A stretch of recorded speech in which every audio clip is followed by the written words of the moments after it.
Hello, good to see you guys again. Welcome back to the channel. Today we'll be learning how to do 3 super easy pasta dishes, so without further ado, let's begin. Let's begin with the simplest of the 3. All you need is a few cloves of garlic and about 30 grams of good quality olive oil. Start by peeling and slicing your garlic. You want the slices to be fairly thin, about 1 millimeter thick, or about the thickness of 2 to 3 playing cards. If you're using all the garlic, you may want to remove the centers as they can be quite bitter. In the meantime, boil a pot of water and cook your pasta. Also, remember to liberally salt your cooking water, as this is the only time we are seasoning the dish with salt, and you don't want your dish to be tasteless and bland. While your pasta is cooking, sweat the garlic off in the olive oil over low to medium heat for about 5 to 7 minutes, or until it has some nice color. For newbies, I recommend starting off in a cold pan. Burnt garlic is as bitter as the Cold War and is generally disgusting to eat. So low and slow is the way to go. Also, you can always cook undercooked garlic a little more, but you can never uncook burnt garlic. Toss your al dente pasta into the fragrant garlicky oil and give it a good mix. And you're done. Also, gotta showcase that good old homemade pasta, am I right?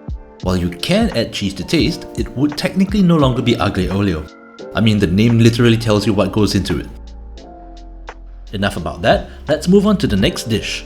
Now, the original dish uses pecorino cheese, but I don't have that on hand, and I'm very sure most of you don't even know what that is. So today we will be using Parmigiano Reggiano. So what you'll need for this recipe is a handful of black peppercorns and about 30 grams of Parmigiano Reggiano. Start by crushing the peppercorns via the method of your choice. Here I'm using a heavy bottom pan, but you can use whatever method you like. Next, grate your cheese while your pasta is cooking. Remember to reserve a bit of the starchy pasta water, as we will need it for later. For this dish, you want to take out your pasta about 2 minutes before it's usually done. Place the starchy liquid into a separate pan and bring it up to a boil. Toss in your pasta and your cheese and stir well to emulsify. At this point, you can sprinkle in a bit of the pepper, but don't go too heavy yet. Plate up your pasta, and now is when you can go a bit heavier on the black pepper. We do this right at the end because we want the dish to be as fragrant as possible. I'm sure many of you can tell the difference between pre-ground store-bought black pepper versus when it's cracked at tableside, so trust me on this. And we are done. Let's move on to the next dish. While this sauce is a little bit more difficult than the previous 2, it is still super easy, and I don't understand how restaurants around the world are still screwing this up. It's literally dead simple. Stop screwing it up. All you need is 100 grams of bacon, 30 grams of Parmigiano Reggiano, 1 egg, and an additional egg yolk. Traditionally, guanciale is used, and rightfully so, because I feel it tastes a lot better than bacon, but many people don't have access to it, especially in these trying times, so we'll have to settle for bacon. Start by sort of dicing your bacon and frying it off.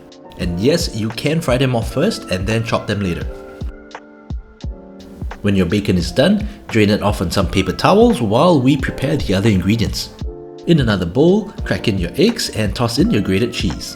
When your bacon has cooled down a little bit, toss it in as well and give it a mix. The reason why we let the bacon cool down a little bit first is because we don't want scrambled eggs. Now pour in a hefty amount of double cream. Oh, nani? Just kidding, I can almost hear the Italian screeching right now. Don't worry, we don't do that here. Once your pasta is cooked, toss it into the mixture and start mixing immediately. This prevents the eggs from scrambling and also gives you this nice luxurious creamy sauce without the addition of any cream. Plate up your pasta and you are done. Proceed to consume at a pace comfortable for you. There you have it, 3 super easy pasta dishes that you can cook at home. And yes, you can use store-bought pasta, that's perfectly fine. Except the gluten-free stuff, that's honestly quite nasty.